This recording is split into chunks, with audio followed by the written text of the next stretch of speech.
Bonjour les amis, restez jusqu'à la fin de l'histoire et vous trouverez un cadeau à télécharger.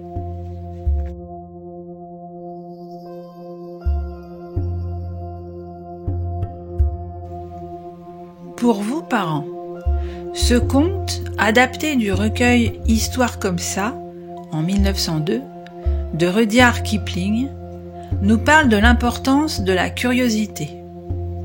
Kipling, 1865-1936, inspiré par sa vie en Inde, a notamment écrit Le livre de la jungle, en 1894. L'enfant d'éléphant. Sais-tu qu'il y a très très longtemps, les éléphants n'avaient pas de trompe? Eh oui, ils n'avaient qu'un petit nez gris, tout court, avec lequel ils ne pouvaient pas faire grand-chose. Un jour, dans la grande forêt, naquit un éléphanteau très curieux qui voulait tout savoir. « Que mange le crocodile pour son dîner ?» demanda un beau matin l'enfant d'éléphant à ses parents. « Quelle question ?» lui répondirent monsieur et madame éléphant. Et pan, ils lui donnèrent une fessée. Alors, l'enfant d'éléphant alla poser la question à sa tante, la girafe, et à son oncle, l'hippopotame. Et pan, pan, à leur tour, ils lui donnèrent une fessée. L'éléphanteau dit alors à l'oiseau « Colo, colo ». « Je crois que je suis trop curieux, mais je voudrais savoir ce que mange le crocodile pour son dîner. Le sais-tu, toi ?» « Bien sûr, » répondit l'oiseau Colo Colo. « Va jusqu'au grand fleuve Limpopo. Tu y trouveras le crocodile. Il te répondra lui-même. » Le lendemain, l'enfant d'éléphant dit au revoir à sa famille et partit vers le fleuve. Et pan, pan, pan, chacun lui donna une petite fessée pour lui porter chance. En chemin, il croqua quelques melons, mais, sans trompe, ce n'était pas facile de se nourrir. L'éléphanteau marcha plusieurs jours avant d'atteindre le fleuve. Quand il y arriva, il cria tout content. « Ouh, crocodile, où es-tu?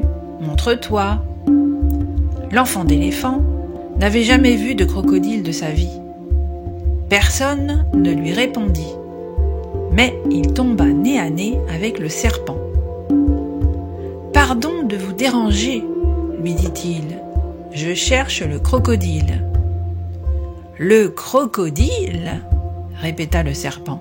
« Quelle drôle d'idée !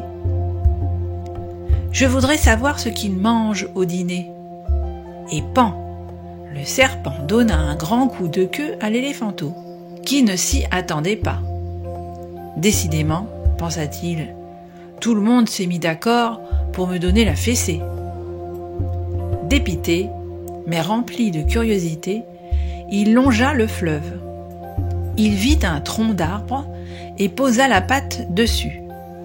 Mais ce tronc bougeait tout seul. Et oui, c'était le crocodile. Le voyant ouvrir l'œil, l'éléphanteau recula et dit poliment « Excusez-moi de vous déranger, je cherche le crocodile. Est-ce que vous l'auriez vu par ici ?»« C'est moi, le crocodile, » dit l'animal en clignant de l'œil. L'éléphant n'en crut pas ses grandes oreilles. « Ah !» dit-il, ravi de vous rencontrer. « J'aimerais savoir ce que vous mangez au dîner. »« Approche !» lui répondit le crocodile.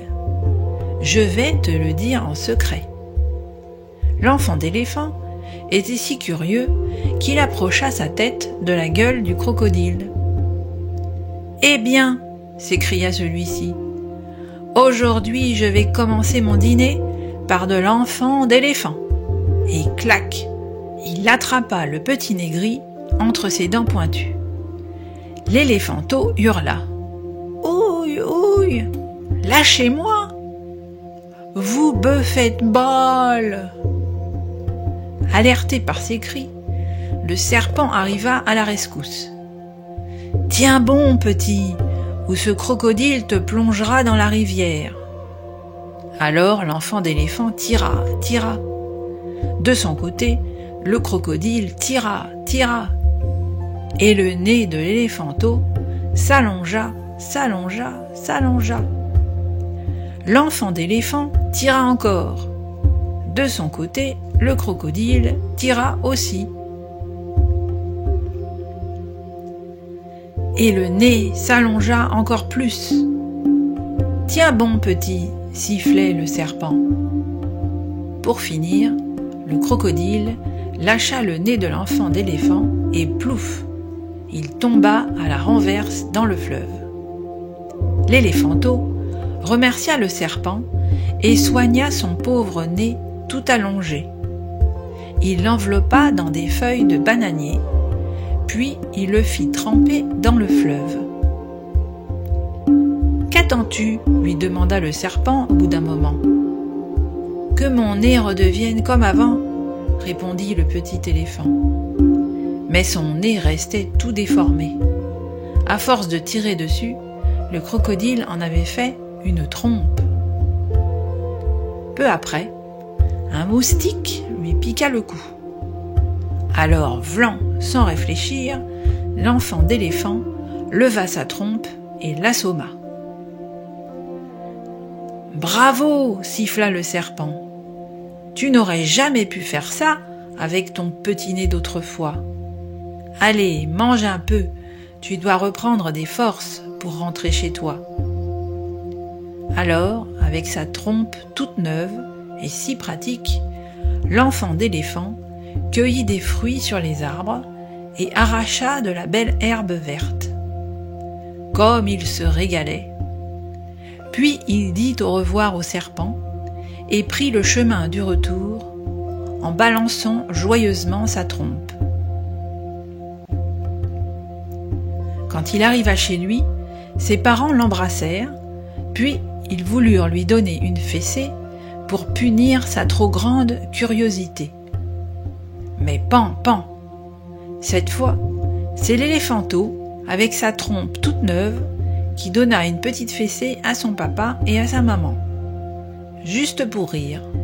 « Quel drôle de nez tu as !» s'exclamèrent-ils. « D'où ça sort ?» rit le babouin, son cousin. « C'est le crocodile du grand fleuve Limpopo qui me l'a donné, » répondit fièrement l'enfant d'éléphant. Et il ajouta, « Avec mon nouveau-né, je peux chanter aussi fort qu'une fanfare, et je peux cueillir les meilleurs fruits ou m'arroser d'eau fraîche. » Et comme il vit son cousin le babouin se moquer de lui, il l'attrapa avec sa trompe, puis hop, il le déposa dans un nid d'abeilles. Pour finir, monsieur et madame éléphant et tous les autres éléphants voulurent avoir la même trompe que lui. Alors ils s'en allèrent, à la queue leu-leu, vers le grand fleuve Limpopo pour demander au crocodile de leur donner un nouveau-né. Depuis, partout dans le monde, les éléphants ont de grandes et belles trompes. Fin de l'histoire.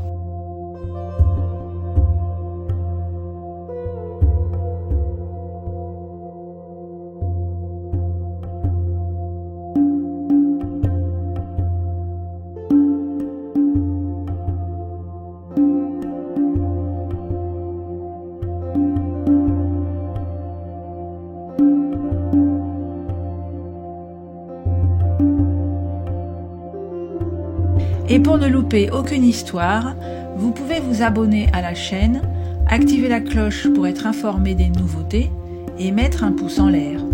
À très bientôt les amis!